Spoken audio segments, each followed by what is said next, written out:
He is here. And all is right with the world.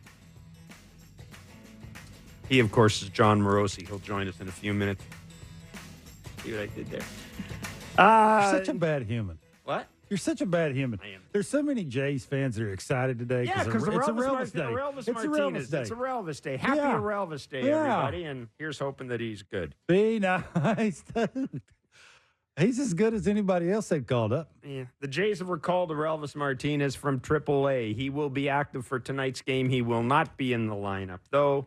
Bichette has been placed on the 10-day IL with a right calf string. That is retroactive to June 15th as the Jays play the second of 3 games against the Boston Red Sox, a 7:07 first pitch. And I will say this,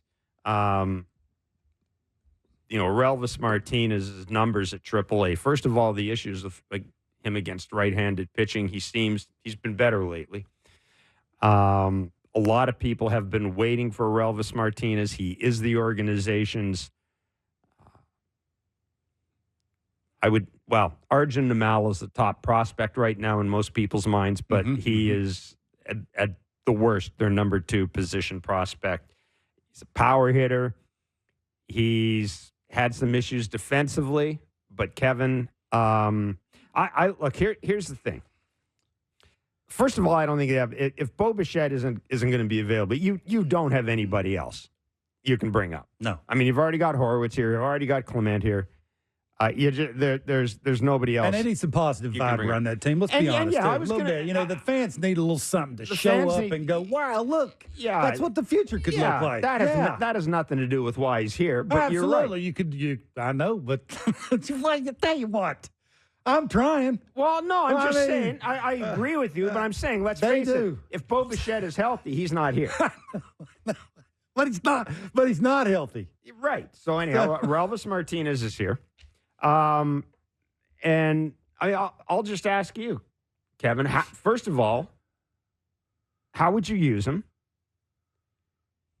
And secondly, and I was going to say, when Bo comes back, how do you go about handling this situation? Because remember, we spent a lot of time talking about the Baltimore Orioles bringing up a couple of guys this year, and having to send them down. Yeah, I'm of the opinion that you got to know your player. Some guys it probably bothers them. Some players probably understand the business of the game. What, to get sit down? Yeah. No, I can promise you it bothers everybody. Well, I can tell you. I can tell trust you. me. I can also tell you, though, that Jackson Holiday probably wasn't shocked when he looked at what his numbers were that he got sent down. Yeah, but it doesn't mean he has to like it. Well, I don't think you like that he's 1 for 31. I think that was it. Yeah, you're not.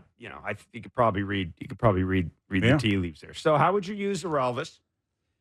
And I guess we can address the second point at some other time because it really does seem like we're getting ahead of ourselves. Yeah, I think this is performance driven. To your point, I think they got a couple of guys that are fighting for, to be a big leaguer, and it's performance driven. If you're performing, you're giving quality at bats. You're not hurting your team. You're going to have a really good chance to stay in the big leagues. With Orelvis, why would he be any different? Like if he comes up here and they're playing him, and he starts performing offensively, and he's got a little Javi Baez in him, right? He starts the open stance, he kicks it to his ear. Like there's some things that are gonna have to calm down a little bit, but you like his age, you like his aggressiveness. Like if he can play okay defense, they're so good at lining you up here when it just comes to bat pass, and if this guy throws this, he's going to hit it here. It's rare that somebody has to take a step and a dive. Like that's rare. Most of the time that ball's hit right at you, right? If it's on the ground. So if he's playing third, Vladdy played over there. How many times did he get a ball hit to him? Like, I think that's sort of the way they're going to line it up. Even at second base, you can either DH him, right? You can do things when, Turner, if he's struggling, you're DHing him. Like, there's sort of a revolving door. I just think for me, other than today, that Tanner Houck thing, that's a tough draw. Like, that slider split thing. I would not have put him in against Tanner Houck. Yeah, you don't. Like, you'd rather have the couple of lefties that you can mix in there. So this is the Jays lineup, by the way, against Tanner Houck. Spencer Horwitz leading off.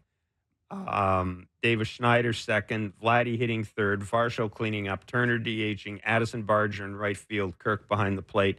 Clement. And I'm sorry, Isaiah Kiner-Falefa at short, Clement at third. No Springer. No, how about that? No Springer, surprisingly enough. And no Kiermaier. But I mean, he's got one home run this year with a runner on base, who? like Springer. Yeah. And He's got 69 total don't bases look in now, 65 but games. as bad as George Springer's been, Kevin Kiermaier's given him a run. Well, Kevin's as well. The expectations was Kevin. It's not like it is to Springer. You're not asking Kevin to do things. No, you're not. Asking Kevin to get hits off the fastball. Right. This year he's hitting 222 off the fastball. Last year it was 314. That's the difference, right? And again, when they re-signed him and the first thing out of his mouth was, I'm going to try to hit more homers. You looked at me, I looked at you. You looked at me, I looked at you. And we were like, yeah, good luck. Like, it's not going to work. Like, it's just not going to work. You're having that kind of mindset. So, this is predictable that the averages are going down. He's trying a little bit too hard. You can tell he's searching for some things. So, go out there and play elite defense. And if everybody else is hitting, who cares what Kevin's hitting? But everybody else is not, and then that sort of shines a light on it. But with the Orelvis, don't he play a lot more than he don't play? You would think, right? You would certainly think so. Why not? My question, though, again, and we'll hear John Schneider in a few minutes. He's 22 now. Is he going to DH? I don't care. Okay, but I'm asking you, is he going to DH? Is he going to play second? Is he going to play third? All the above. I don't care. I mean, it ain't about that. If he shows you again, this is where the coaching staff, the front office. Yeah, with all due respect, if Jose Brios goes out in the field with Orelvis Martinez at third base and Spencer Horwitz at second, that would be the day that he'd be DH, and that'd be a little different. A sinker ball guy who allows the ball to be put in play to the pull side a lot. Like that's a little different. That's again. And they got enough khakis that are going to tell them, hey, don't put him there. This is what you don't do. There's this amount of lefties in the lineup. You can put him at third those days. Like, you got to maneuver it around. But why wouldn't you play him? Like, what would keep you from not playing? Why are you yelling at me? Well, I don't know. Because I think you're in that camp of doesn't really matter what you do with him. No, you're yelling at me. I said I wouldn't have played him tonight. Well, that's smart. Yeah, but I mean that's a good way to get off to a bad start. Obviously, I would play him. Again, he's up here because of the injury to Bo. And my concern is, because you know what people are like, the team is scuffling. They lost 7-3. They look dead ass compared to most of the teams they play against these days. They really do. Their lineup does. You know what people are going to... He's coming up here. People are going to look at him as coming up here. This is... As if he's going to be some kind of answer to the question. Give Jays fans credit. They're smarter than that. They see his stats down there. They see what kind of defender he is. They see what he does offensively, mechanically at the plate. They see that. Next guy. Do you really look at him that way? I don't.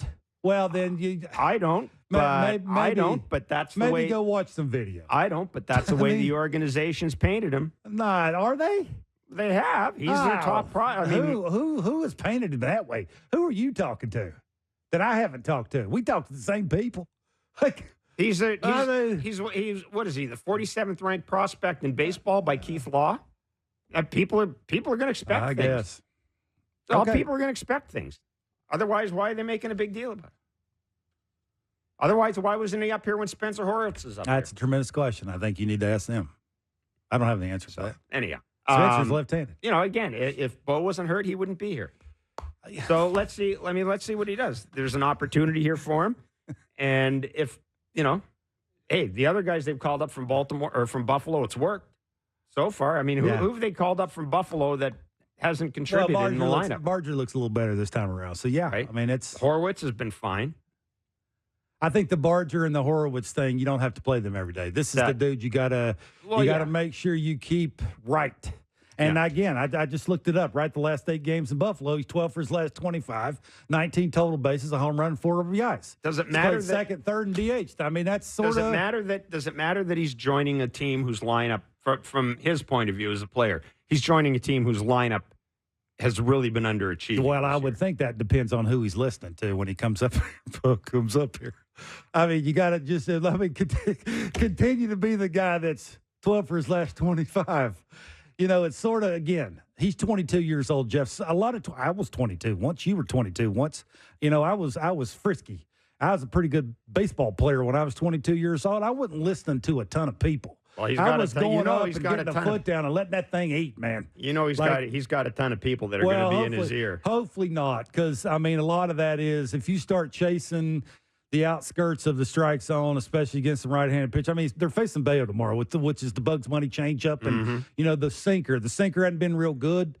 That I would assume would be the perfect guy you put him in there against, right? And sort of let him go out there and be himself. Now, hopefully they take the old Pete Walker thing, right? I'm going to see what I see for a little while. Go out there and do your thing, and hopefully that's what happens. And then, let it go from there. But again, I just think there's 4 or 5 guys that are fighting for a spot. Why wouldn't he be one of them? He comes out there and plays and rakes.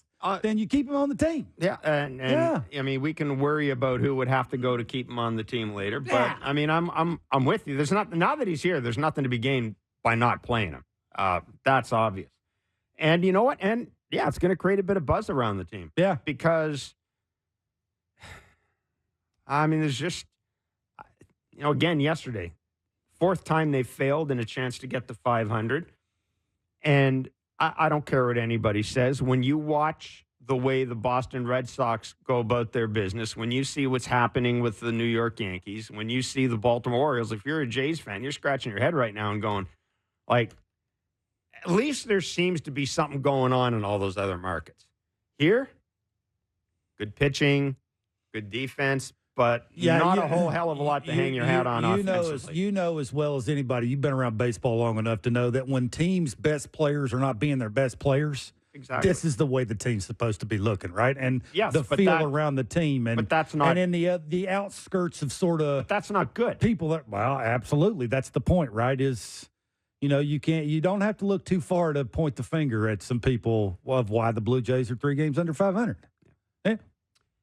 Anyhow, there you go. Orelvis Martinez. Yeah. Ryan Burr has also been recalled from AAA. He'll be active for tonight's game. Bo Bichette, we mentioned, placed in the 10-day IL. Brandon Eisert has been optioned to AAA Buffalo. He was called up yesterday. Jimmy Garcia on the IL with ulnar neuritis. And everything we're hearing is that could have been worse. Yeah, much worse. This, I guess, on the scale of things is probably, it's more serious than your elbow soreness, but there doesn't appear to be anything structural with it. But, the proof will be in the pudding, right? If he comes back and throws 94, 95, or if he comes back and throws 97, 98, 99, that'll tell you the seriousness. That'll tell you the seriousness of it. Boy, I really wanted to talk a little bit about yesterday's game. Yusei Kikuchi, 4 home runs. He gave up 7 home runs in his previous 14 starts. You made this point during the game when I texted you. You said, this is what happens when Yusei Kikuchi misses a spot. Yeah. 4 home runs. Yeah. I mean, he got, I was looking at his numbers. I didn't realize this. He got like 17 whiffs. I mean, they did swing and miss at his pitches. Well, because he throws very hard. I mean, it's rare you see a lefty that throws that hard, right? But when you miss location with the fastball and, it's that getting to 2 strikes and having the inconsistency with the release point on the secondary stuff. That's what it is, right? It's if I don't catch it out front, it breaks, has the longer tunneling, and get the swing and miss that way, or I release it a little bit too soon. It's a floppy move. That's a hit hard ball. You don't go as deep as you want to go. You give up a bunch of homers. So, that's sort of what you say is all about, right? And just this year, because of how he's refined everything before he's released the baseball, which allows him to repeat delivery and, land in the same spot and release the ball the same way. And, that same thing, the stretch out of the glove, right? That timing out of the glove is a big deal for him. And when it's a little bit off and throws off the release point of his secondary stuff, I think that's sort of what you're seeing. Right, what was it? The Tyler O'Neill first homer. That's a good pitch. I mean, it's just better hitting. I mean, every once in a while you got to tip your hat. And the one he gave up to Devers, what was that? A 9 or 10? That was a 9-pitch at bat. Yeah. I mean, that's 97 middle away.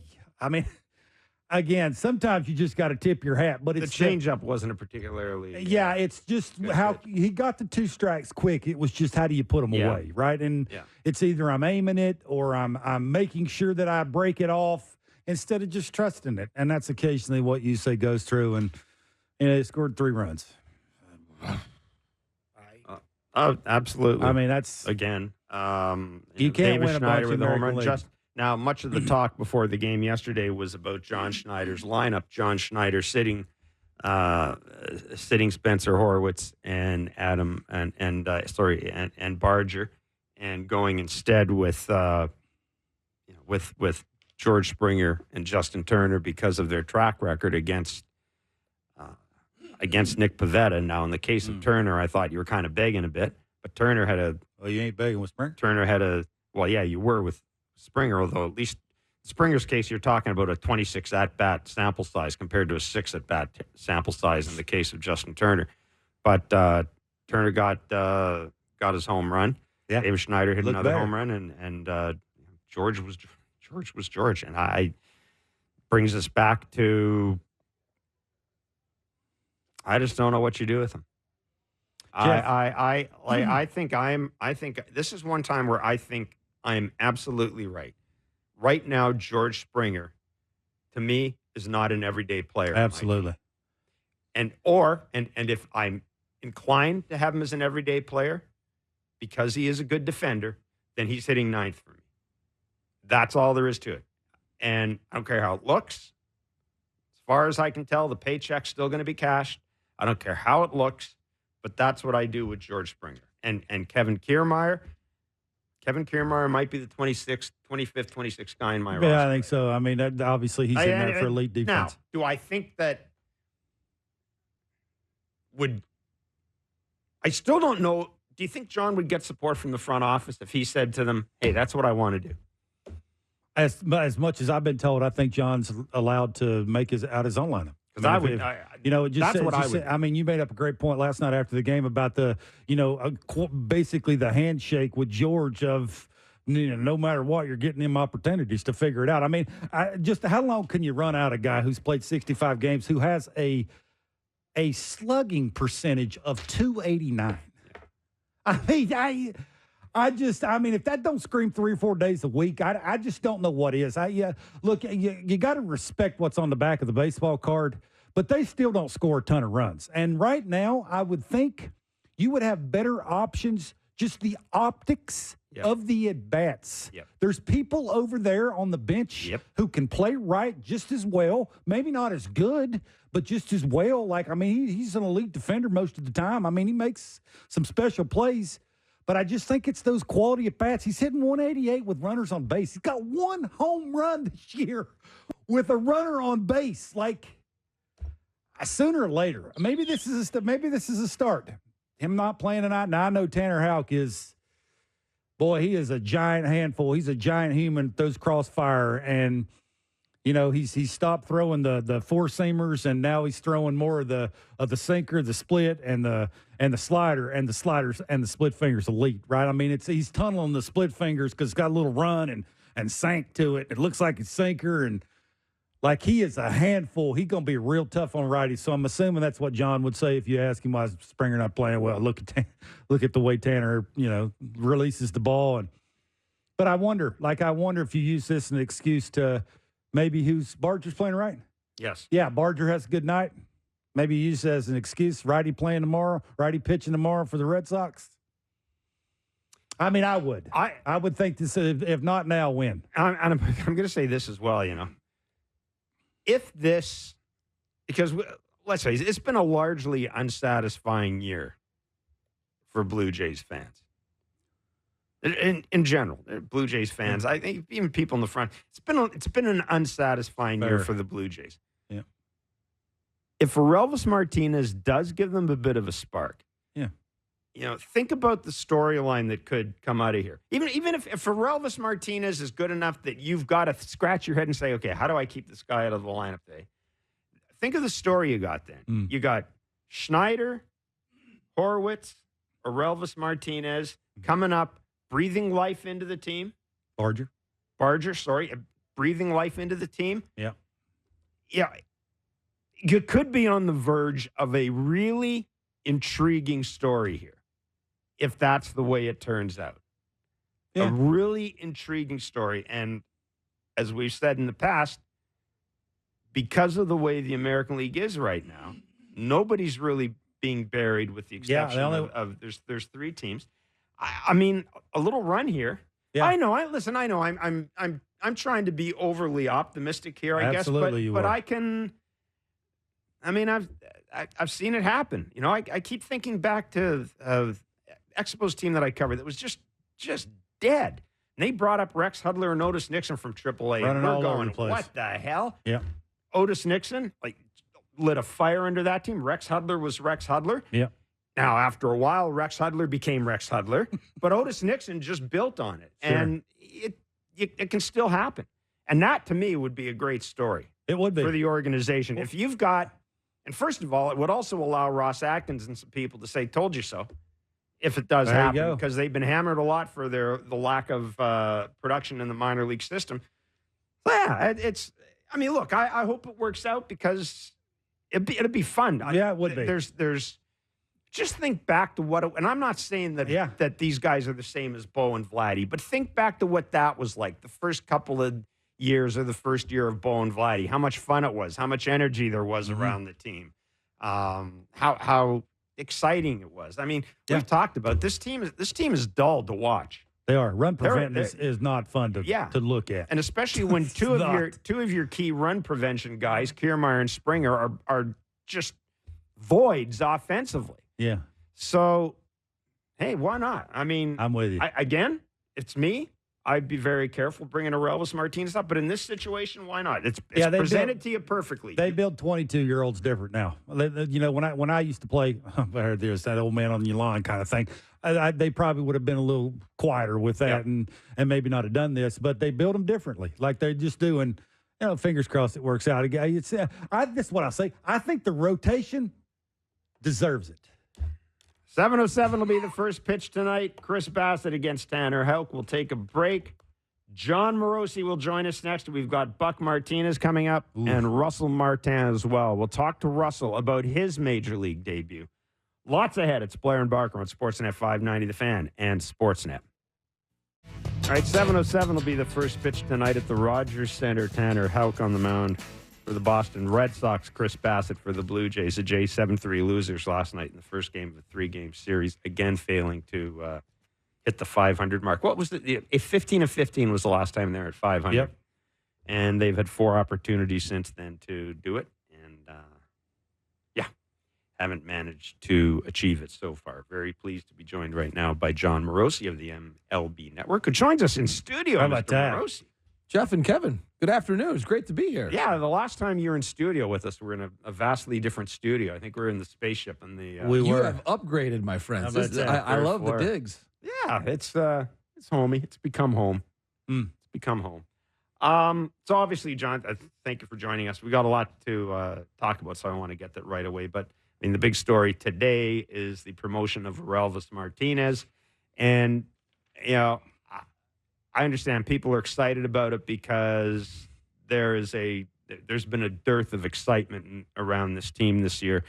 You know, I have some concerns about bringing a guy up and then having him not. It's the old baseball concern: bringing a guy up, having it not pan out.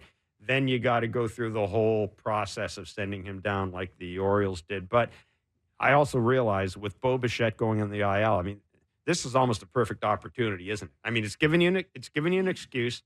You can't be accused of panicking. And not even I'm going to say that you panicked by bringing your prospect up on June 18th, because you're replacing a guy who's an everyday player, and you need somebody who's capable of playing every day for him. So I think in a lot of ways it's a perfect storm, but because of who I am, I'm already worried about it. It's the right move, Jeff, in a complicated time for the Toronto Blue Jays, is how I look at it. It's the right move because he's earned the right. He's played well in the minor leagues. They've moved him between second base and third base at Buffalo. He seems to be more comfortable at second, which may well be one of the spots that he's able to play. But it's interesting, Jeff and Kevin, you look at the options now. Ernie Clement has been arguably one of their best at-bats in recent days. So if IKF has to play short as long as Bo is out, which I think is a given, he's your best defensive option there. Hard to have a lineup right now without Ernie. Yep. And then Schneider, Horowitz maybe plays some second base too. but Orelvis, that's probably his best spot. I know in the past he had some shortstop. He has not played a game at shortstop this year, so that's not an option at the moment.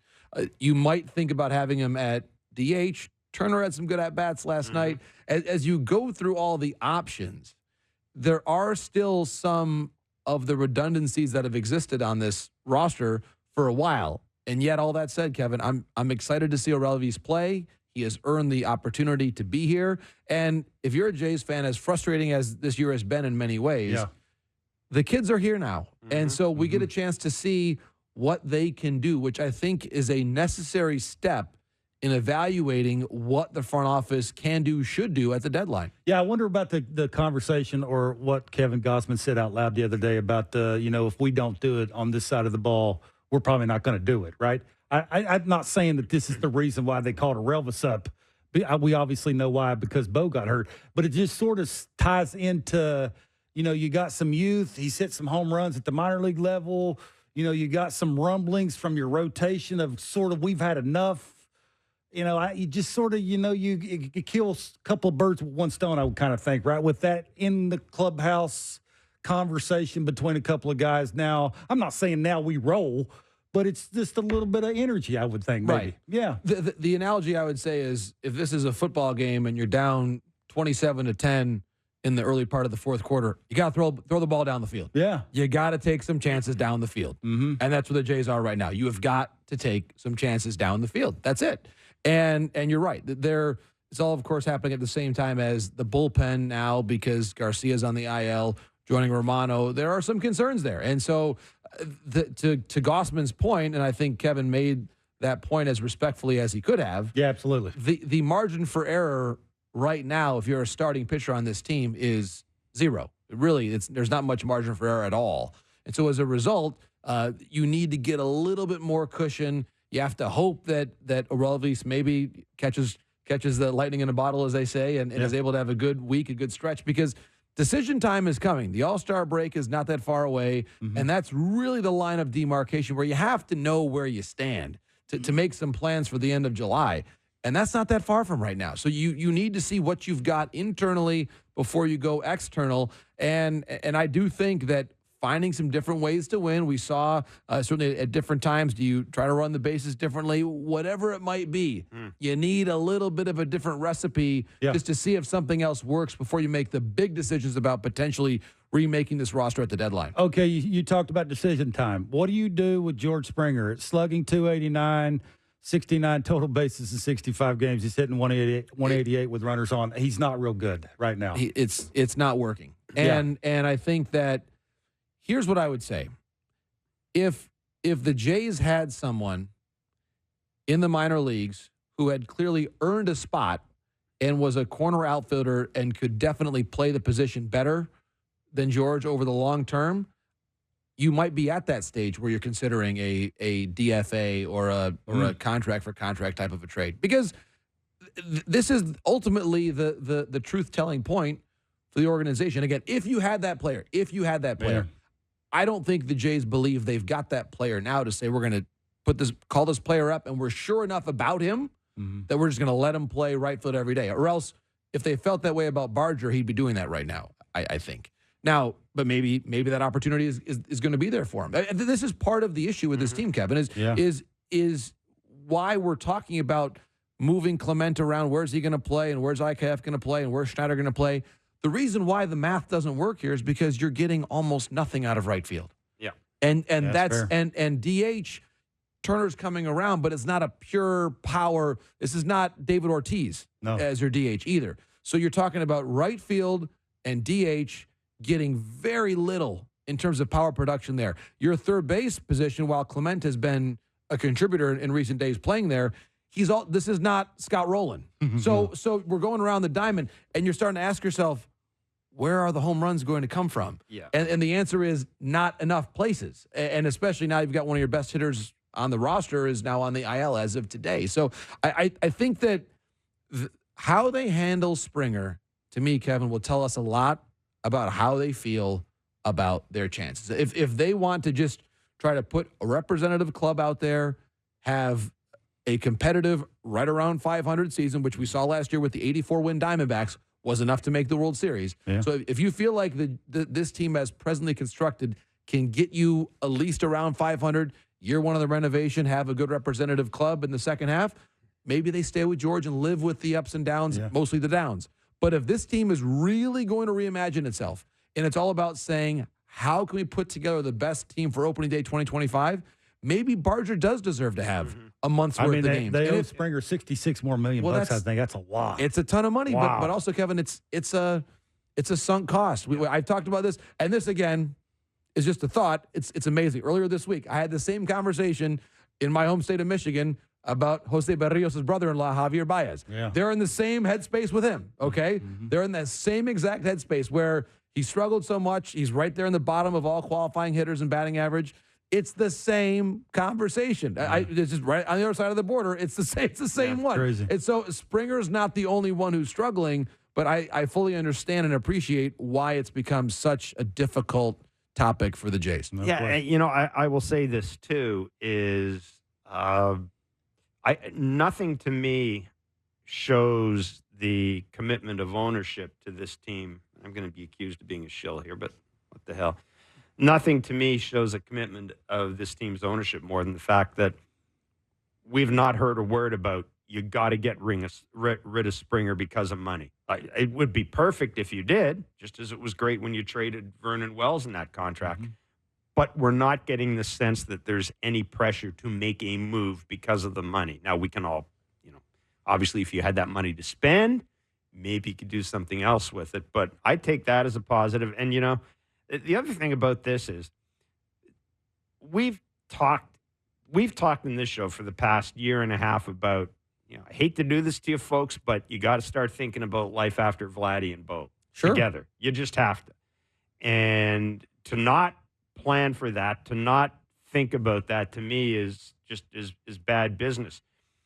In an odd sort of way, this gives you, it's almost like a hothouse experiment right now. It is. Right? You've got Horwitz. I mean, and they may not, Addison Barger may not be an everyday player, but you've got Martinez, Horwitz, Barger,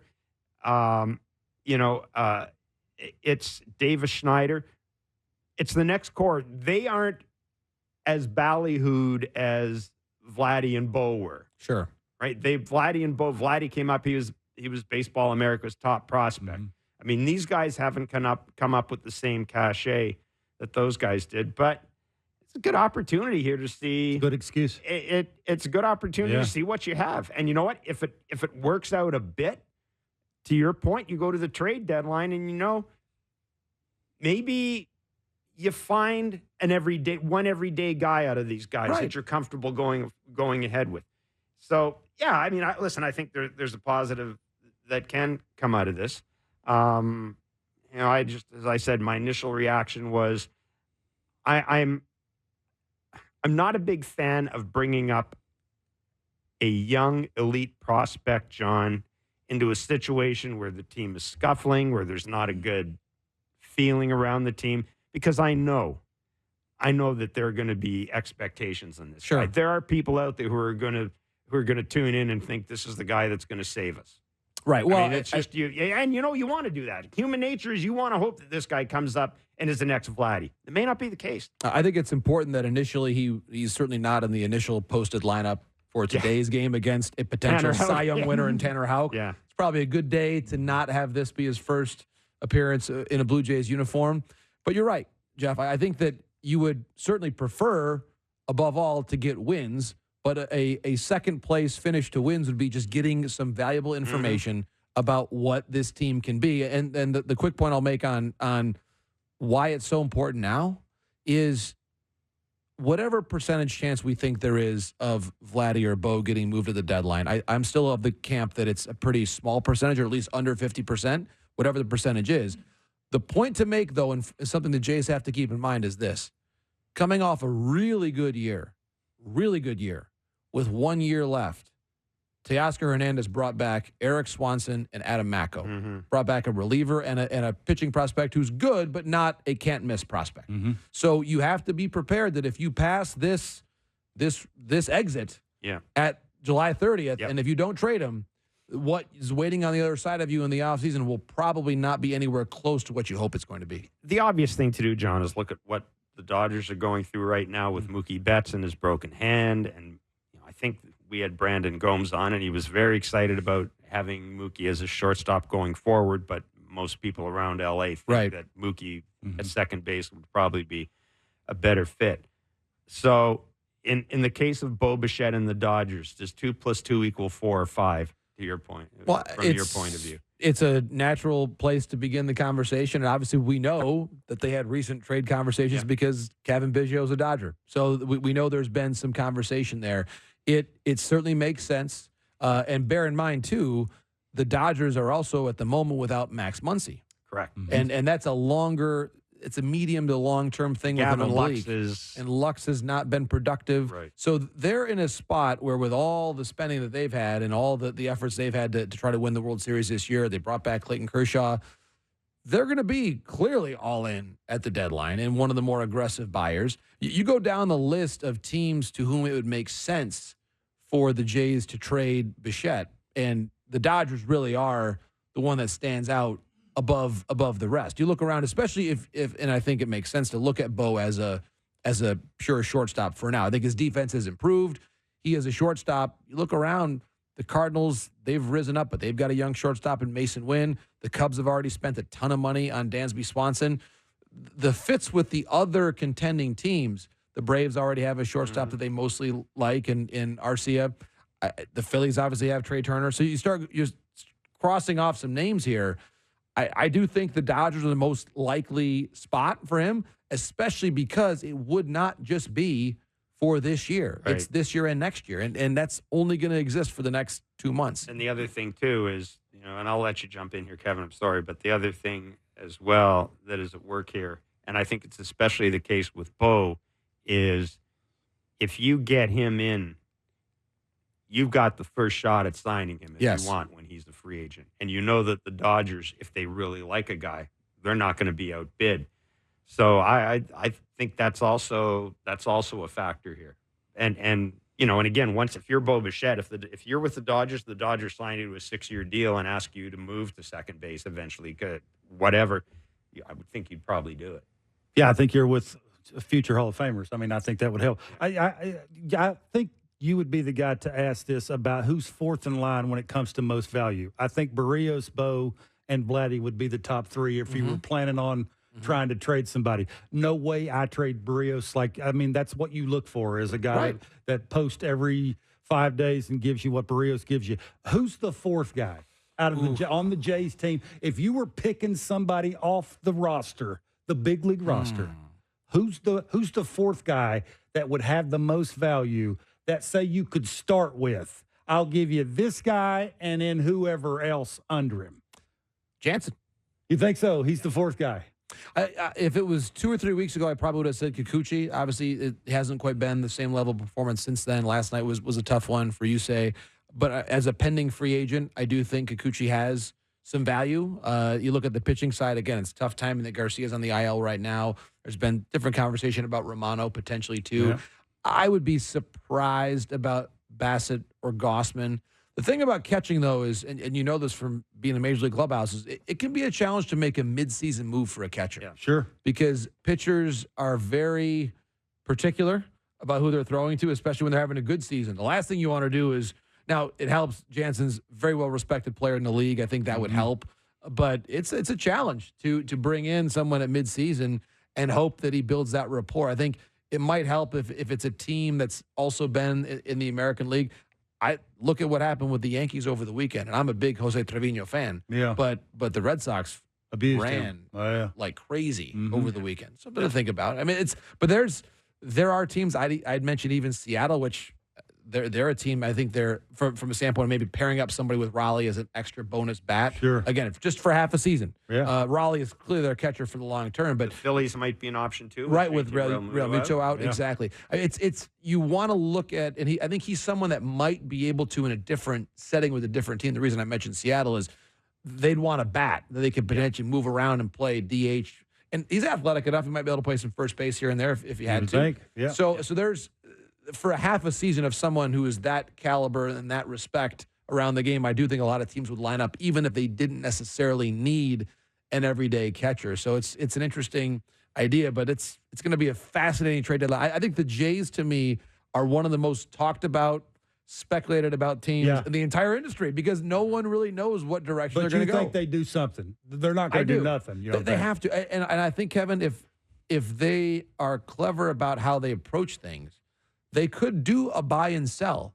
I mentioned like Seattle did that last year where they traded Paul Sewald, brought in some right now position players. If you're going to move one of your arms now, if you move Kikuchi, let's say, I would say try to look for a young outfielder that you could potentially imagine giving the right field job to if he comes in and plays. And at some point, as much as creative, we love George, he's done amazing things in the game for so long, but at some point you've got to produce at that, especially at that position. Yeah, it's not a place where you can carry a glove at that glove only player in right field. You need a bat, and that's one of the reasons why the math has not worked out for this team offensively.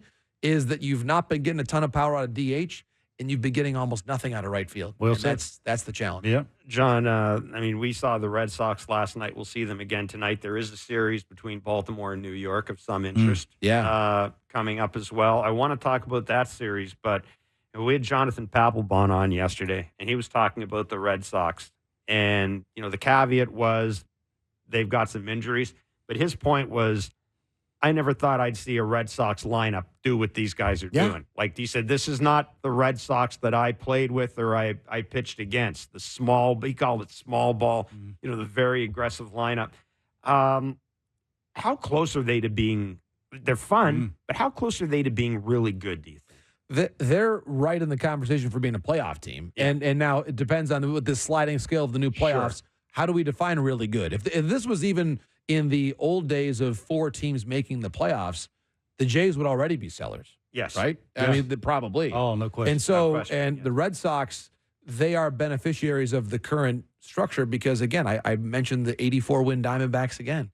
The Red Sox could easily win 84 games. Yeah. They are, that's, if I had to guess right now, they feel to me like an 84, 85 win ball club. Yeah. They have dramatically overperformed, especially when you factor in the injuries they've had. Trevor Story out for the year, a number of different issues that they've gone through. Vaughn Grissom, exactly. So, like all these different injuries and issues, they have outperformed by a fairly wide margin for me to the extent that I was thinking today, just driving up here, I think Alex Cora is a manager of the year candidate. He's got to be. He's in the conversation. That's actually where I was going. The next two, he's a free agent. Yeah. Oh, and it's Craig Counsell all over again, depending on whatever he wants to do. That's exactly what I was thinking about. It's and it's funny. I was at the ballpark last night and I talked to a couple of the Red Sox writers. And it's weird because ticket sales at Fenway Park haven't been great. I mean, there've been a lot of stories about more visiting fans than Red Sox fans there, but their point was there is kind of a different vibe around the team and around Alex Cora now. Because if you remember Alex Cora's preseason media availability, he sounded very much like a guy that was already thinking about, do I want to come back next year? And I haven't had talks with them. And ownership. He was really non-committal. But, I mean, I'll look at that team right now, and I think maybe what happens here is, if I'm Alex Cora, I'm going to keep my mouth shut, and I'm going to say, let's see what these guys do at the trade deadline. If we've got a wild card spot or within a game of the wild card spot and they do nothing, then I'm out of here. Well, I think, and it's a fair point, but from Alex's perspective, and he's a really smart baseball guy, one of the smartest that I've been around in my career. He sees the game, and now it's almost in a certain way, Jeff, as negative as the vibe was at the beginning of the year, Alex has basically said, to heck with all that. Yeah. I'm going to fight every day. You're going to get 162 fights out of me. Yeah. And I'm not going down quietly because I think he knows 2 things. What's best for him now is winning baseball games for the sake of the 24 Red Sox. And what's best for him personally is winning baseball games. And so he's like, this is Alex going back to his earlier days as a utility infielder who was in this game for a long time. He had a long career fighting. And I think that mentality has served him very well. and he's now back in that mentality, Kevin. I think this is the kind of team. They're stealing bases. Yeah. He's brought Jaron Duran along, and Duran is a fighter. He has the I don't care about what you think about me sort of an attitude about him that Jaron's developed as well. It's a very likable team. We just have a couple of minutes left, Kevin. I want to get to the Yankees. Sure. Is Garrett Cole, he comes back and pitches Wednesday, is he possibly the thermonuclear weapon in the American League East race this year? Wow. I mean, given the way things are right now, if Garrett Cole comes back and the Orioles, obviously they've got some pitching issues with Kyle Bradish. What if Garrett Cole's healthy and able to be 80, 85% of what he is? Right. Oh, it's amazing, right? I mean, you've seen Luis Gil. Yeah, I mentioned earlier. He's staggering. I talked to Trevino earlier in the year, and Trevino compared Gil's fastball to Cole's fastball, and it's basically looking at the analytics. Like among friends here, it's actually better. Yeah, yeah. But like the analytics say that his fastball is better, which is just staggering to say. I think to your point about Baltimore, and I'll make the point quickly on the Yankees. So you see the Yankees get stronger with Cole. So now the Orioles have Bradish on the IL, Kramer on the IL, Wells and Means are already gone for the season. That's a huge gap in terms of what the current pitching depth is. This is where, and again, I agree with you earlier about not trading Barrios, but Baltimore, because their depth of prospects. Mike Elias, if he wants to call up Ross, he wants to call up the Tigers about Tarek Skubal, he can make any phone call he wants to make. Yeah. Because when your prospects are that good, the GM on the other line, he may eventually say no, but he's not saying no right away. Oh, no, he's listening. Because of how much depth you've got. I just wonder if they're all in. What's all in for the Orioles? Like, if I want to give up whatever I have to give up to get whatever I need to win a World Series this year, you think they're all in? The question is, with someone like controllable, like Berrios, like Skubal, those GMs could say, I want Westberg. They may still say no. Or here's the ultimate deal. Here's an interesting thought for you. The Jays, what they wouldn't do to get Ryan Mountcastle away from Baltimore. I was going to say, just to keep straight up. I would get him and just keep him on the shelf and play him. Trade straight up. But hey, there's your insurance if Vladdy leaves. I don't know. It's just an interesting little thought. Just park that one and revisit it in the late days of July. Oh, it really is. And you know, the thing with the Orioles, as many people have said, you look at their minor league system. Shoot, you go down to their fifth best prospect, and chances are that he may be as good as Kobe your Mayo, top prospect. right? Exactly. Or not even more. But it's the Orioles are going to be a handful going forward. But I'm going to be very interested to see what happens in this series. I want to see if they run on the Yankees. That's what I want to see. Same approach. And they've got some guys that can run. Like Westberg's athletic, Kauser's athletic. Yeah. Mateo, when healthy, obviously, is a guy. Why wouldn't you? Why wouldn't you run? Yeah. Try. No, I would absolutely give it a go. Mr. Morosi, thank you very much. A lot of fun. Thanks so much, guys. I appreciate it. Thank you. Awesome. You're around for a while. You're not going anywhere. We got the showcase game tomorrow. Red Sox Jays are on MLB Network for our viewers in the States. So that's we don't infringe upon the broadcast here, but you can watch it in the States. And we do appreciate it. I was going to say, by the way, before I go, I was watching. Have you had a chance to watch the MLB Combine? Yeah, I was watching a little bit of that before we came on the show. For folks out there who aren't aware, go on MLB.com. They're showing the Combine live, and I think it's on the network as well. It is on the network. Yes, it's on the network as well, and it's a lot. I watched it today for about an hour, and it's a lot of fun. There's a lot of the physical tools of the young players today, right, Kevin? Yeah, I wonder if I would have went through that, how it would have changed my career. I mean, I'm watching a 6'3", 6'4" high school shortstop from Georgia. Yeah, Eric Eric Parker's name? Yes. And they were just talking about his arm. It's like they grow them different now. It's like watching a man throw the ball. Right. Yeah. John, thanks very much for doing this. Thank you. John Paul Morosi of the MLB Network. We're going to step away for a minute. When we come back, it's going to be Canadian Baseball Hall of Fame hour. Buck Martinez joins us, and Russell Martin as well. It is Blair and Barker. This is Sportsnet 590, The Fan, and Sportsnet.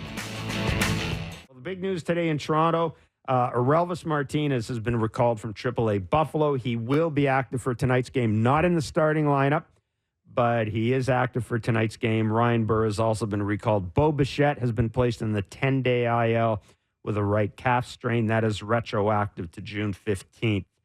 And again, Orelvis Martinez not in the lineup tonight, but he will be in uniform.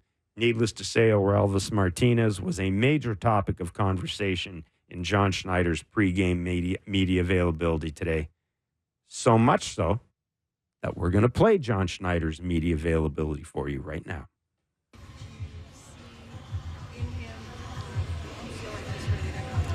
I mean, I think he's swinging the bat really well this year, obviously. And, whenever you have a need, I think, with an injury, it can sometimes expedite that decision.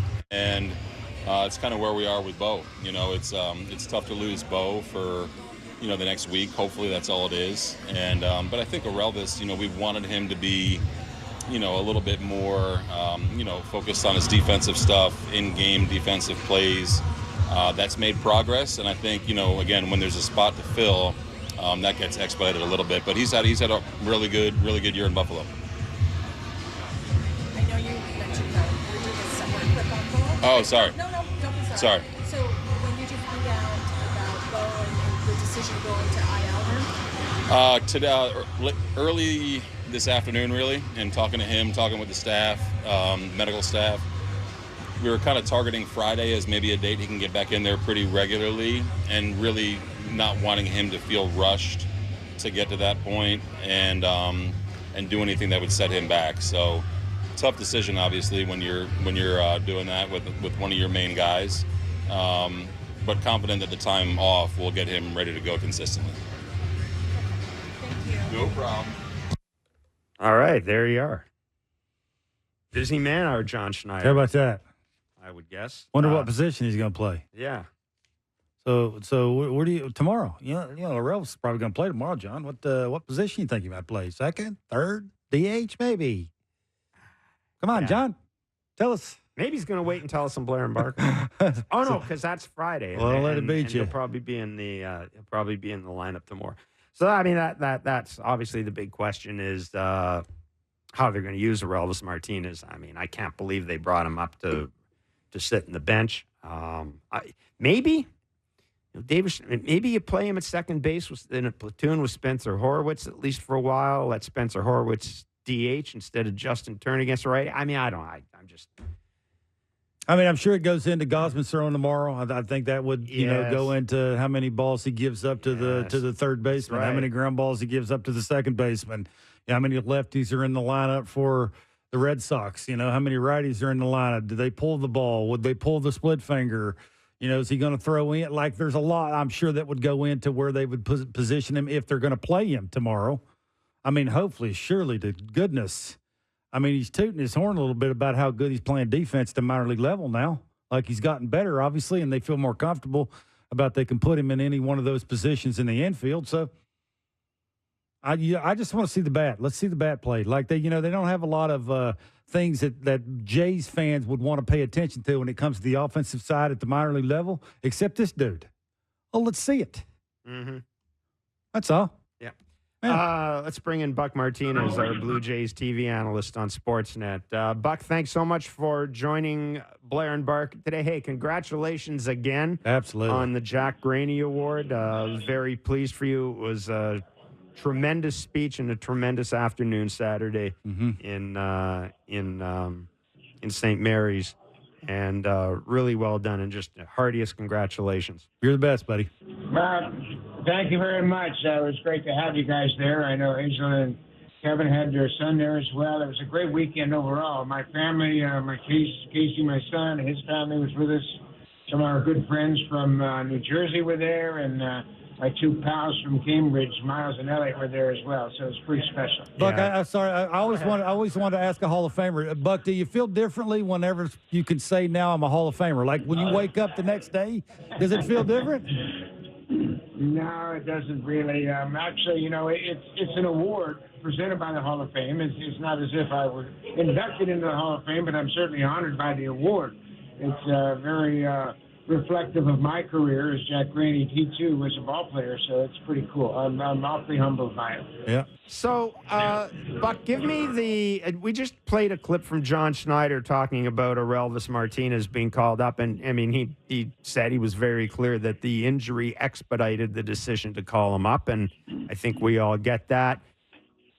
Give me the pluses, and from your point of view, maybe the potential minuses of having Orelvis Martinez up here. Is there a minus? Well, obviously, Yeah, there's the pluses of the offensive potential, and I say potential because he's never had an at-bat in the big leagues. But the difference I saw from Orelvis from this spring to last spring was all of a sudden he looks like a man. He's trimmed down a little bit. He's got a great stance when he steps in the box. And Kevin, you can speak to this. He just looks like he's going to get a hit. Mm-hmm. And we have seen guys like that over their careers where, wow, you go, wow, I don't know who he is, but he looks like he's going to get a hit. Orelvis has that. And I think, I've said this from the moment I saw him, I think eventually he's got a chance to have George Bell power.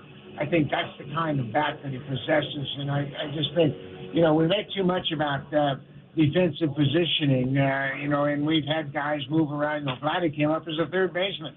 Well, now he's a first baseman. If you can hit, Alex Cora said it the other day, this is the do league. If you keep doing it, you're going to play. And I think he will get a chance. I mean, he's not going to be thrust in there every single day right off the bat. But I think he's got a chance to do some things that are special. And I think we've waited long enough. Obviously, nobody can argue that they should be playing over somebody else because nobody's dominating it offensively.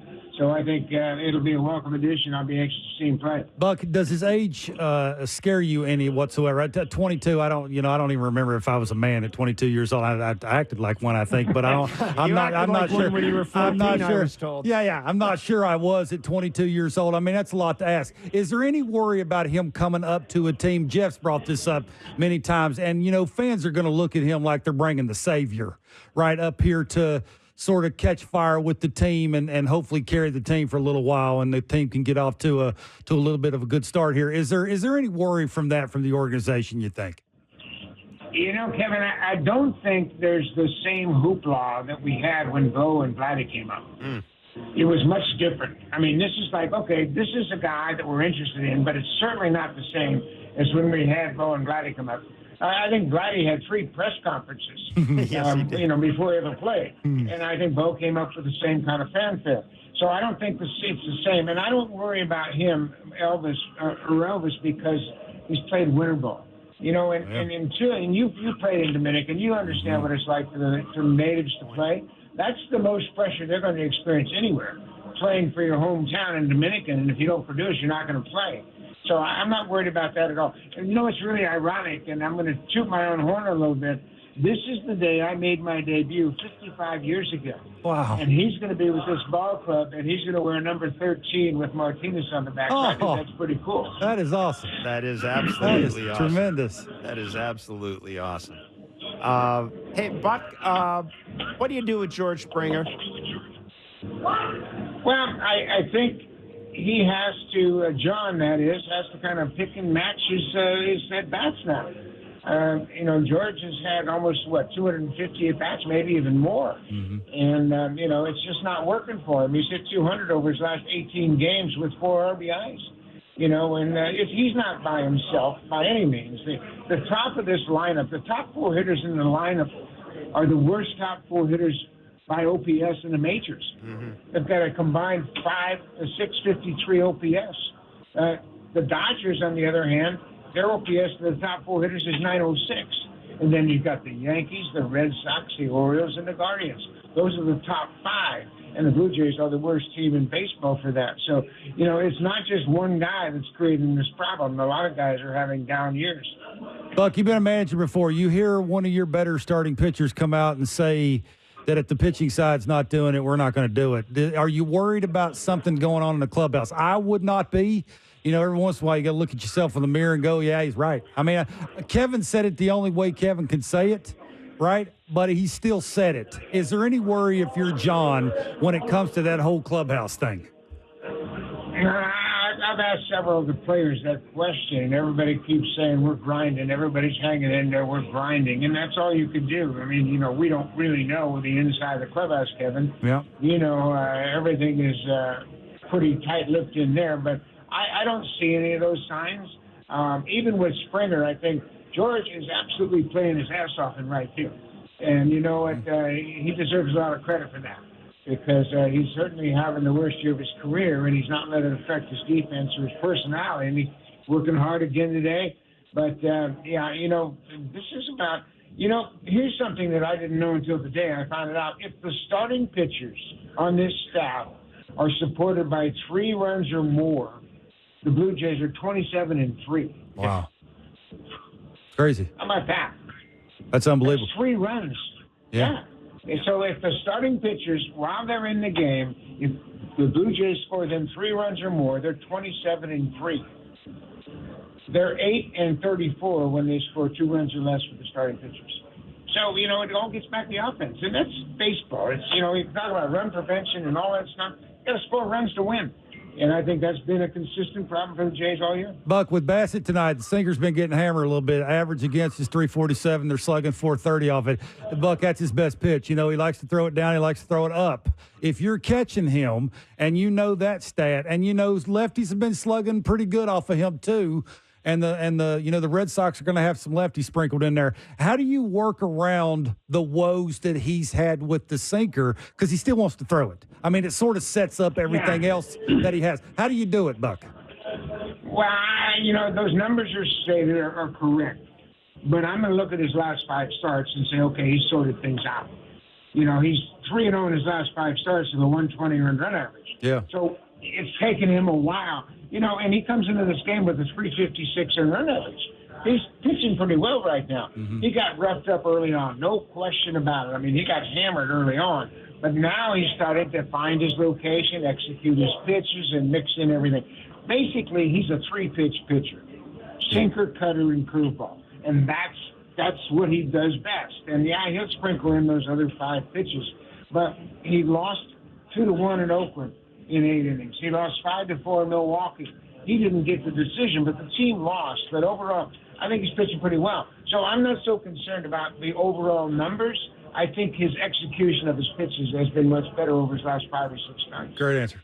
John, it wasn't, or a bucket, it wasn't necessarily a factor last night, but how do you think the Jays approach the back end of a close game without Jimmy, without Jordan, and Tim Mays is also, he's not going to pitch in the back end of the game, but he's also a concern right now. How do you think John Schneider and Pete Walker piece this thing together if it's a close game? There's Chad Green at the end, no question about it. I think Nate Pearson's going to have to pitch some big, important innings, and I think Zach Pop will too. And, they just got Ryan Burr back, but he's not going to be asked to close those kind of games out. But Chad Green's going to get the bulk of those opportunities until you get Romano back, until you get Jimmy Garcia back. But, Chad's done it before. He's not been a frontline closer, but he's certainly closed out games in the past.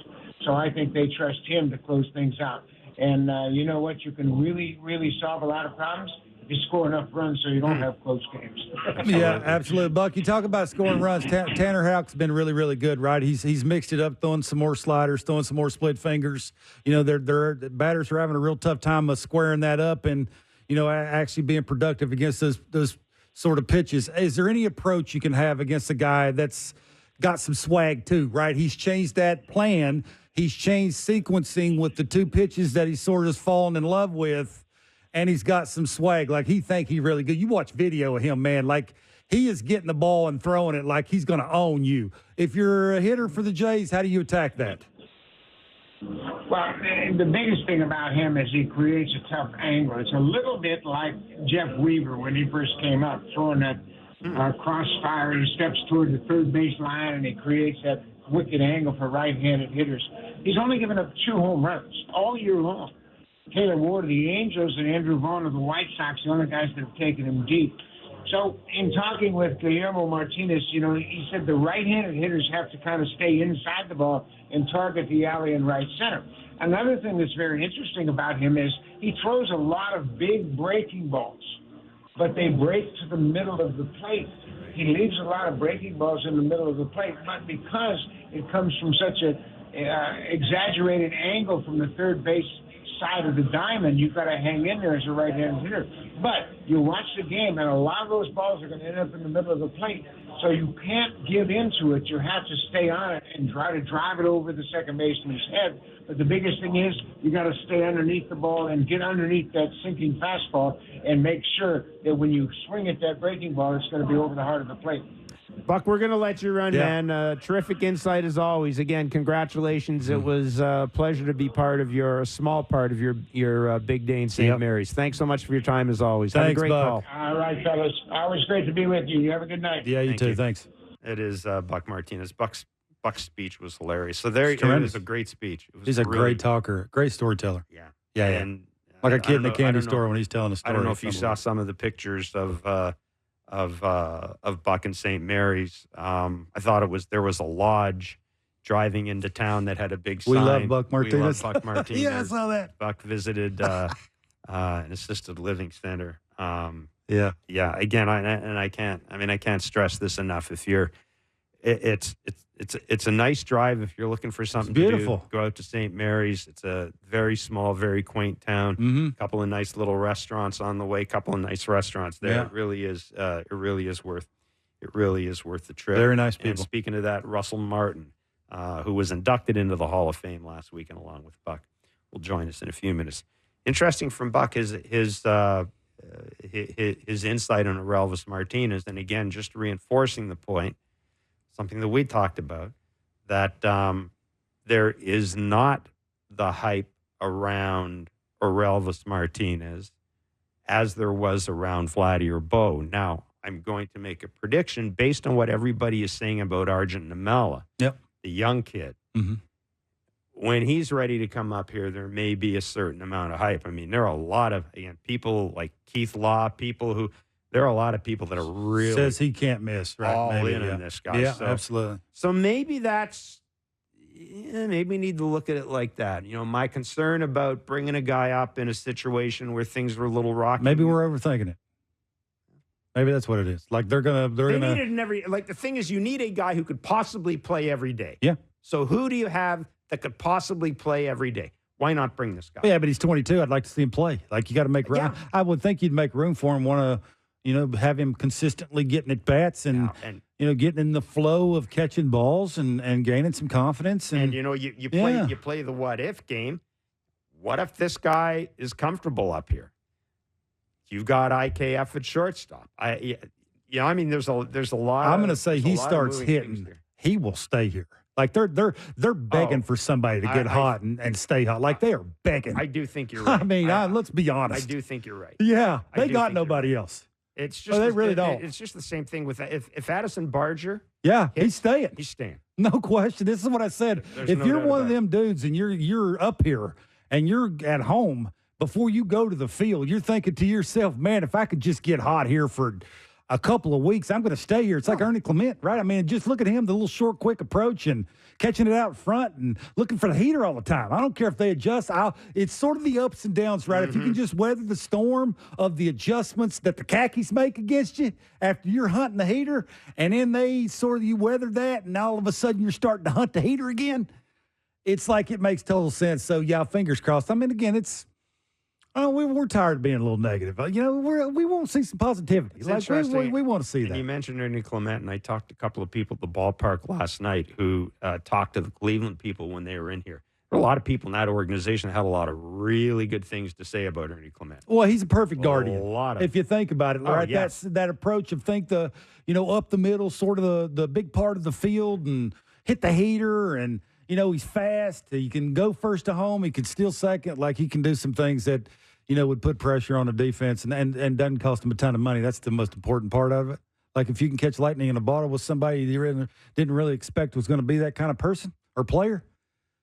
I mean, good for them. They're searching. If I were the Jays organization, I'd be begging for somebody to come up here and start raking. Shai Davidi just reporting that Alek Manoah underwent successful surgery yesterday, which is good because I hate unsuccess. Has anybody ever undergone unsuccessful surgery? I'm sure, like some never announce doctor cuts the wrong cord, or I'm sure it's happened. I mean, my sister's had knee surgery before and had the wrong tendon cut. Like, yeah, Huh? it's facts. She's having another surgery. Anyhow, I'm just telling you. Yeah, I know. You asked me the question. It's like that. I answered it. It's like that commercial, right, where the woman's waiting for the doctor. Are you sure you're a doctor? And he's got X-rays of a horse up. Yeah. Anyhow, Yeah. Alek Manoah underwent successful surgery yesterday, having the hybrid ligament replacement with an internal brace procedure. He's expected back in Toronto in the next day or two. and he plans to I root rehab for him. here. I hope he comes back and he's really, really good. Yeah, I feel bad. I thought he was maybe not backed himself, but I felt really, really good after a couple outings this year from him, and then to have the injury. Yeah, I'll say this: as a big leaguer, you only get so many chances, though. You know, you got to wonder how many more is he going to get. The injury thing, I'm sure that's overcompensating for something. He's trying to change mechanical something to get himself to throw harder, get that thing to break more. You know, give himself a better chance to just look good out there. And when you do that, you know, tend to things to start to get hurt. Hopefully, it just gets back to that. You only got Jeff. You know this. You've talked enough, and I've been through this.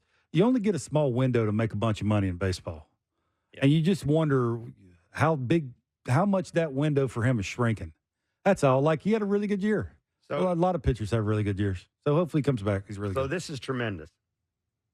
As Buck Martinez noted, he made his major league debut at the age of 20 years, 223 days in 1969 on June 18th. And, of course, Buck Martinez wore number 13 when he was with the Blue Jays. Orelvis Martinez will make his major league debut tonight, and he will be wearing number 13 with Martinez on the back. So if you're looking for a good omen, if you're looking for a guy who's going to be here for a long time, that I would suggest is one of the best omens you could find. See, it's already. Everybody needs a little extra help. Hell yeah. Hopefully that's enough to get the kids put down and get that thing singing. I want and to see the guy get a one-way pass to Back Lake City like that. We just want him to get a everyday parking pass. Yes. At that place, because they are begging. Like, again, I mean, it's hopefully comes up here, gets a bunch of hanging breaking balls and whack at that. Russell Martin's a former MLB catcher. He was inducted into the Canadian Baseball Hall of Fame this weekend. I wonder if he remembers his major league debut. I bet he does. We'll find out in a few minutes. Russell Martin joins us next. It's Blair and Barker on Sportsnet 590 The Fan and Sportsnet. All right, 7:07 is the first pitch tonight as the Jays take on the Boston Red Sox at the Rogers Center. Chris Bassett against Tanner Houck. Whoa. Blair and Barker will be doing Blue Jays talk following the game, a winning edition of Blue Jays talk following the game. Rolls right off the tongue. We're going to be doing a winning edition tomorrow, too. You said win a series? You're going to win a series. Who Did I are just say you? that? Who are you? I feel I'm takes one suddenly 22-year-old to get called up and no, it's just wearing number 13. No, I believe in the power of Buck. I believe in the power of 13. It would be awesome if he walked it off tomorrow, wouldn't it? Or tonight. It would be. Pinch hit. No way. You're not. No, you're not going to get the. You're not. Your first at bat is as a pinch hitter. Kid. Why not? Congratulations. Why not? I mean, Davey Loebs asked me to bunt off of Kevin Brown. Not for your first at bat. It was like my 5th game or something. I looked at him like he's crazy. Did you? I tried. What happened? I almost took it in the face because I squared like this, and it was like as soon as I squared, he locked out. I looked at him. He looked at me. I don't want to do it. Then he throws it like. Was he like the meanest dude you faced? Awful. It was like awful. Like, dude, I hit a ball fair one time. I mean, foul, really hard. Like, yanked it out of that thing. And you could hear him. I put my head down, and I don't remember who the catcher was for the Dodgers, but you could hear him yelling at me. And I was asking the catcher, is he still looking at me? Like, yeah. Isn't that when Marquise Grissom was in the on-deck circle and said, why did you do that? No, he said, my next at bat, don't dig in because you just hit a ball hard. He has no idea who you are. And he was right. Yeah, they don't move your feet. When I played, I mean, again, this is that old man on your lawn kind of thing, and this is the way baseball used to be played. Yeah, when they didn't know you, the only way they got to know you was to put you on your fanny. Yeah, he if you talk to guys who played back then, he is very much on the list of guys that he hated you. Yes, he yelled at me. That's why he made a crap ton of money for trying to punt. I think that's funny. And it's not funny. It's not funny. I felt bad. Did you Lost get sleep the for like bunt 2 down, nights. Not a chance. Not a chance. Yeah, All right. it's the dumbest thing that manager's ever done. All right. Well, we've already had Buck Martinez on today. He was the Jack Graney Award recipient this weekend at St. Mary's at the Canadian Baseball Hall of Fame. One of the inductees into the Hall of Fame joins us next. He is Russell Martin, of course, former catcher. And as I mentioned, 2024 Canadian Baseball Hall of Fame and Museum inductee. Russell, thanks so much for joining us on Blair and Barker today. Again, congratulations on your induction. I know it meant a great deal to you. So I was so happy when I found out we were having you on today, the same day that Orelvis Martinez has been called up to the majors. He is the Jays' top position prospect. Probably not going to play tonight. Probably will play tomorrow. But do you remember your major league debut? I know you went 2 for 4 against the Milwaukee Brewers, but do you remember just the how you got called up, how you found out about it, and sort of what the feeling was around that debut? Sure. What's up, guys, by the way? How you doing, buddy? Good to talk to you. Good.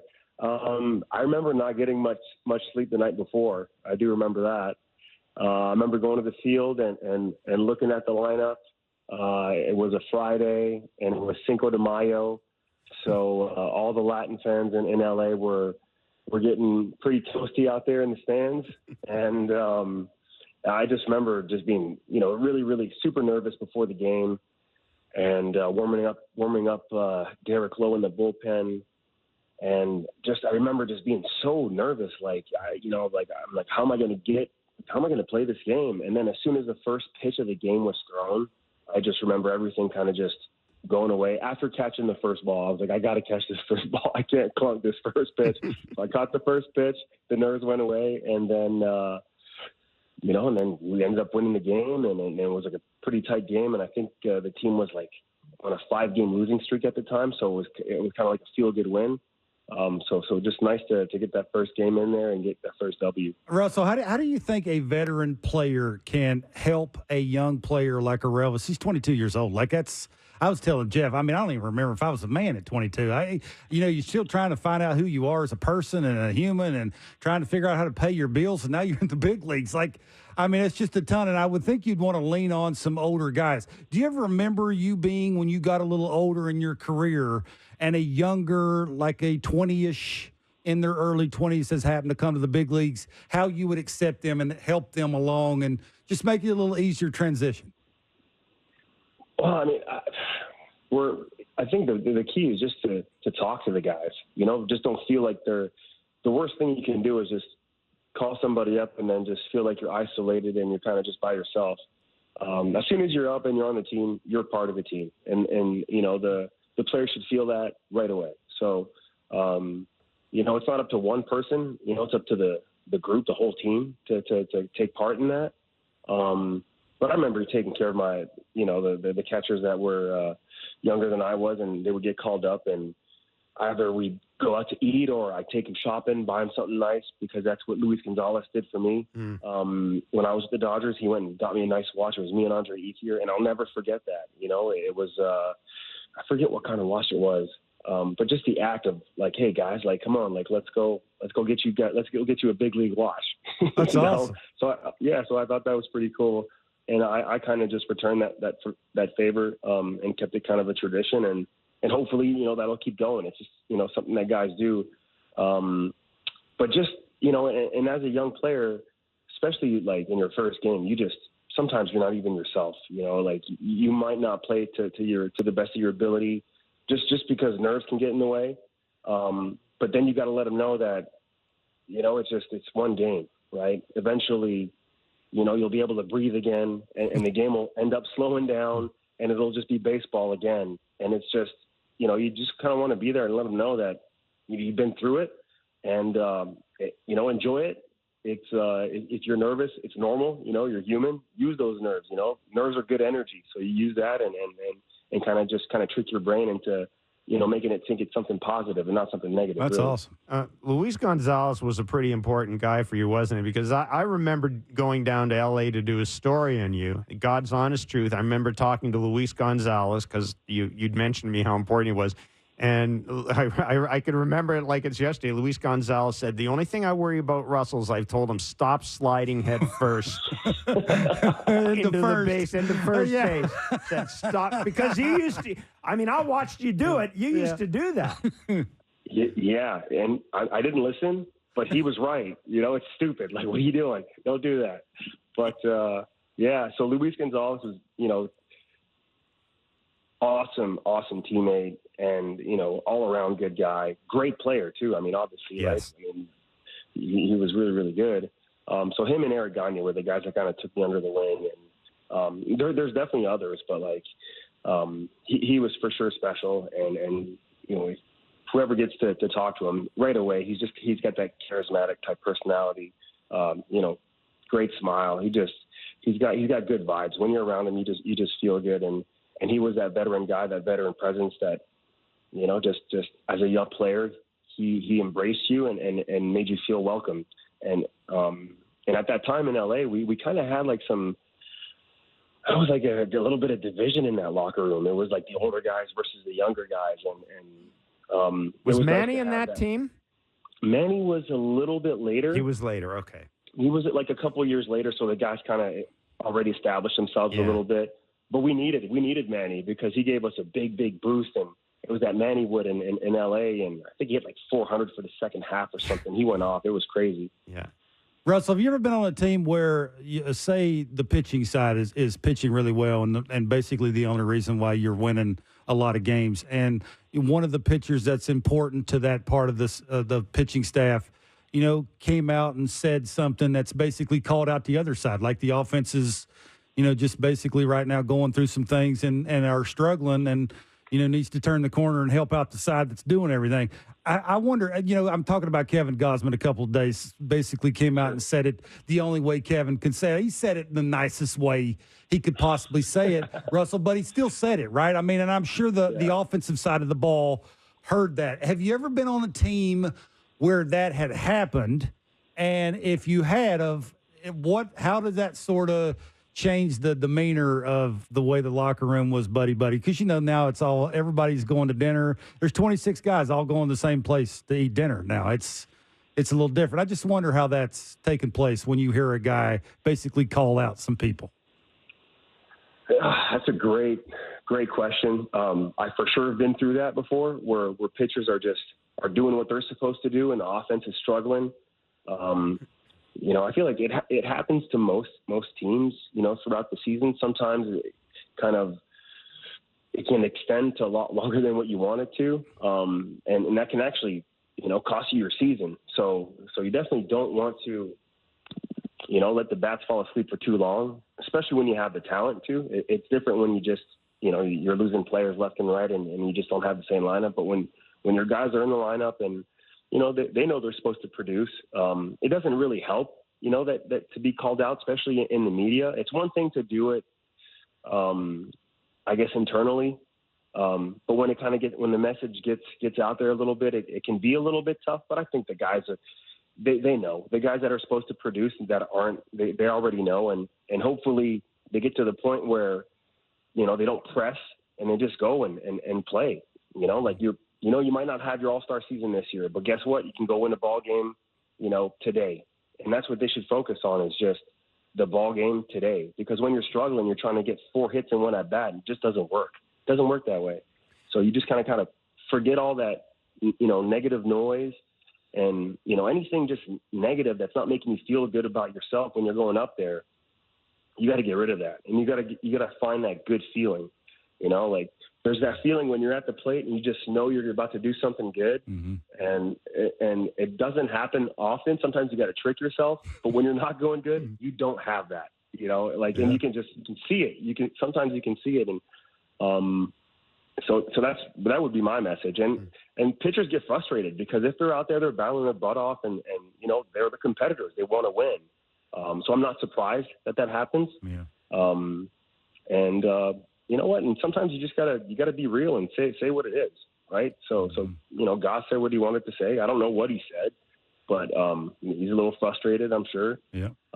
Maybe the guys just, you know, step it up and you know, start hitting some homers and, you know, starting you can't always control. Like, just keep good at bats, right? Let's keep it simple, quality at bats, and then the results will show after. Absolutely. Russell, I'm wondering, when you look back at your career, the teams you've played with, the postseasons you had, where do your years with the Jays fit in? Because we had someone call us up on Blue Jays Talk one night, and they were talking about the Rogers Center, and they were saying, you guys have any sort of memory? They were asking us, I think it was the anniversary of the opening of the Rogers Center. Do you guys have any memories beyond the obvious ones there? And I told them that the home run I always remember is the one you hit against the New York Yankees. Roger Brulot had the call in the French language side. Awesome. And it was a great call. It's tremendous. We still have it. But, Russell, I remember after, and I think that was the series where you guys basically stuck a fork into the New York Yankees. And I remember Aaron Boone saying, paraphrasing here, but basically, Russell he took us out of the pennant race this year. I mean, because you had that 1 year against the Yankees where you were unconscious against them. What do you remember about that time, and where does the Blue Jays, your Blue Jays career, fit into things? Another good question. Some of the most fun years in baseball, just being able to play at home and kind of bring back, the winning vibe, in Canada and Toronto with the Blue Jays was, and it's not just because of all that, but it's because of the group that we had as well. Reconnecting with my, junior college teammate Jose Batista was really cool, and then meeting, Josh Donaldson and getting to play with him, and then I mean, there's more names, Edwin Encarnacion. Catching R.A. Dickey, the knuckleballer, Mark Burley, was throwing 70 pitches, 7 innings in an hour and a half.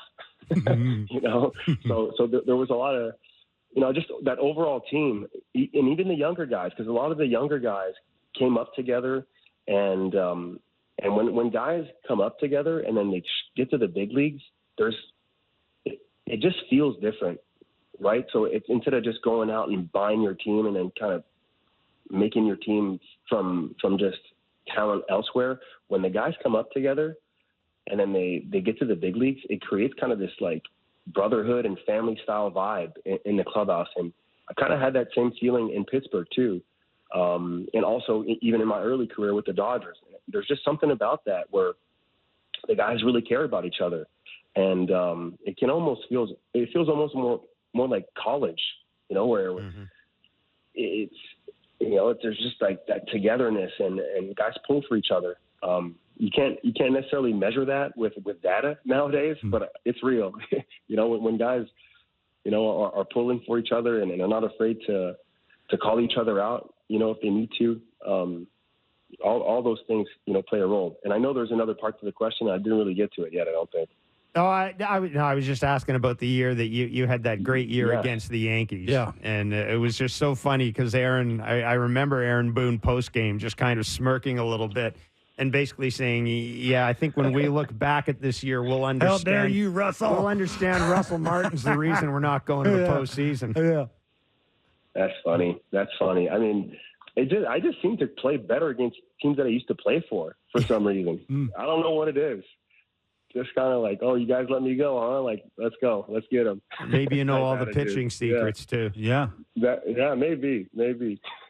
Russell, last one before we let you go. Any chance you'd ever want to manage? I understand you got a family and a growing family. Absolutely, and you love to golf, and you're in tremendous shape, and you're wanting to do some things outside of baseball. But, man, listen to you talk, the passion you have, the conversations back and forth between players. You'd be great at that. That's what it's about, right? Egos. Controlling those egos, and it sounds like you'd be tremendous at that. Any chance you'd want to manage it here anytime soon? I don't know, man. I like it's tricky. It's like part of me really enjoys having the freedom to be there for my family at any time that I want to, and I really, really, really, really like that. And then the other side of me, who was the competitor his whole life, kind of when I start talking about baseball, it kind of brings back the like, man, I really do, love the game and I love competing. So with the 3 girls at home, not that, they can't play baseball, but right now they're into gymnastics and cheerleading. There's not that much baseball talk going on. But number 4 is going to be a baby boy. So like immediately when I got the news, it was just like, oh, baseball, might come back a little bit here. So who knows? Maybe sooner than later. That's awesome. Yeah. Yeah. Russell, we appreciate your time. Yeah. It was great to see you on the weekend. It was really fun to be a small part of your ceremony, and thanks so much for doing this. And you know what? And it was great watching you play, man. Absolutely. Congratulations, Russell. Appreciate it, guys. Have a good one. Yeah, Really you too. appreciate it. Thank you. Take care. That's Russell Martin. When I was writing at the Gazette and the Globe and Mail, it just kind of coincided with the start of his career, and it was a good story because he'd been an infielder and he'd moved to catcher, and one of his managers was Jim Tracy, who used to be the Expos bench coach. So I often laugh, credit Russell with giving me probably 3 or 4 extra trips to Los Angeles over the course of my lifetime, and I did enjoy Los Angeles. I bet he's a really good player. Like I wonder about that managing thing. Man, I wonder how much harder it would be to manage nowadays than it used to be. Right? I mean, he did manage. Now, don't forget, John Gibbons. Well, John Gibbons let him manage his last game. Yeah, that's one. That's one game, and that was an older team. He's basically just saying, here, pick the name out of the hat, and that's where you're in today. I wonder. It's about, the younger guys are making tons of money now. I'm sure that's not the easiest thing for a manager to control. It's also, you make an interesting point because you look at the managers now, right? And it used to be that if you wanted to manage, you went to the minors, you worked your way up as a manager. Yeah. Maybe you got fast-tracked because somebody you knew, one of your buddies wanted a bench coach or wanted you to be John Gibbons' first job with the Blue Jays was J.P. Ricciardi giving him the job as a bullpen catcher and bullpen coach. And that's the way it happens a lot of times. Yeah.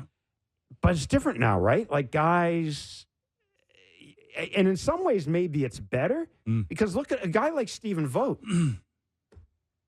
Retirement, very quickly a manager. Yeah. You don't have to go down and ride the buses and put in your time for 8, 9, 10 years and come out. And I don't know. It's odd. I wonder what would happen if a guy like Russell, and Russell was smart. Russell, first of all, he's a smart guy. Secondly, he really was handy with data. Like he knew how to handle data. Yeah, I remember him talking. I remember him showing me some of the notes he would take and everything.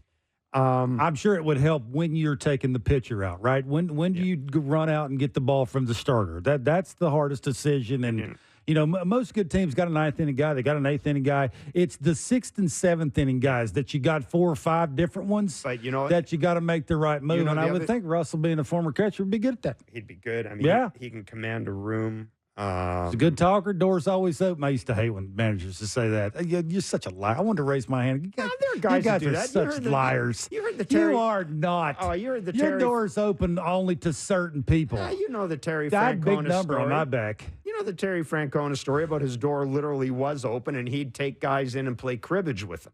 And young guys. Who were the guys? All the guys. Okay, well, I never was fortunate enough to have big league managers that would,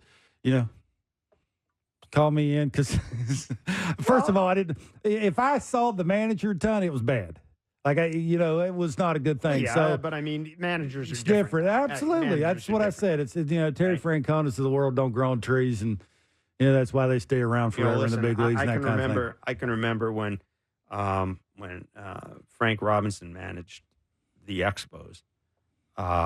Frank Robinson had this thing where he hated walking through the locker room to get his food or anything like that. If you had to go to the kitchen, you'd get someone else to do. He said and Felipe Alou was a little not like every that. player likes the manager. Let's not lie about it. No, but Felipe Alou was like that too. He said that's their room. Yeah, you may hear room. something you may not like.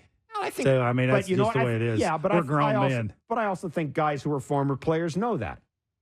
Yeah. I'm sure that's why a lot of managers, that's their time. They can yell and scream at me if they want. But I don't need to hear it. I also get, Russell's got three girls. Oh, he's got a growing family. And you know what? He's made his money. Sooner or later, though, you'll get the itch. That, man, I can do that. Yeah, he would. I'm pretty good at that. Yeah, You'd have to be in the right position and, yeah, have a good team. Managers not as good as his players. Let's not lie. yeah. It's a although fact. there's It's a still, fact. although That's that. That guy walks on water for the Cubbies. It's about you players, but it's funny not the lie. Cubbies story too. Okay.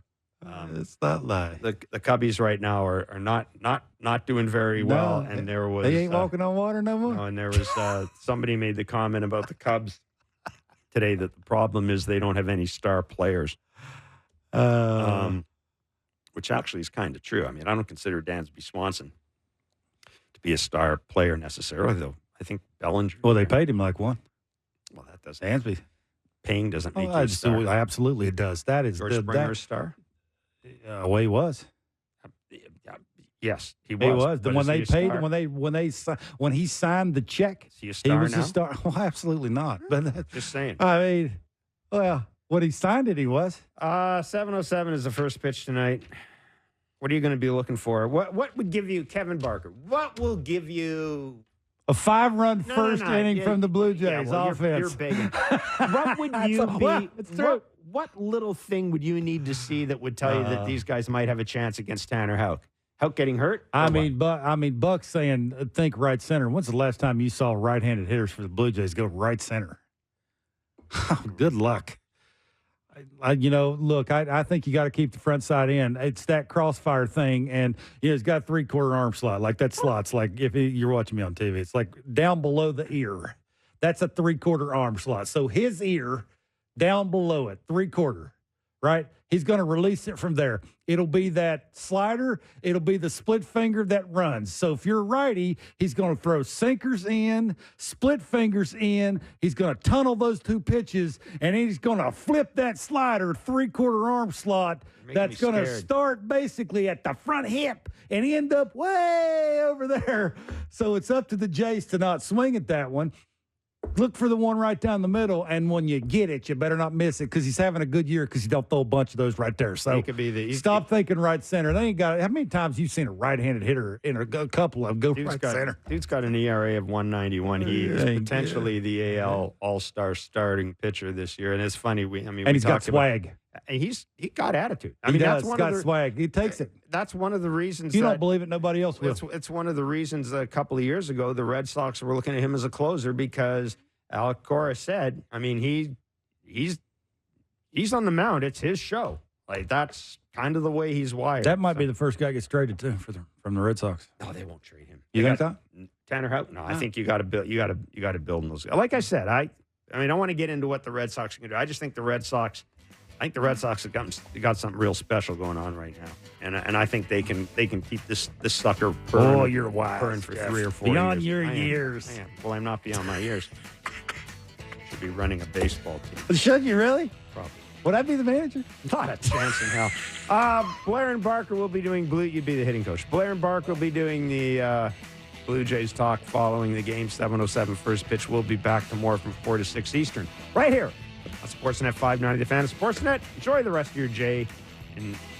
Enjoy the rest of the day and enjoy the Jays game. See what I did there? Okay.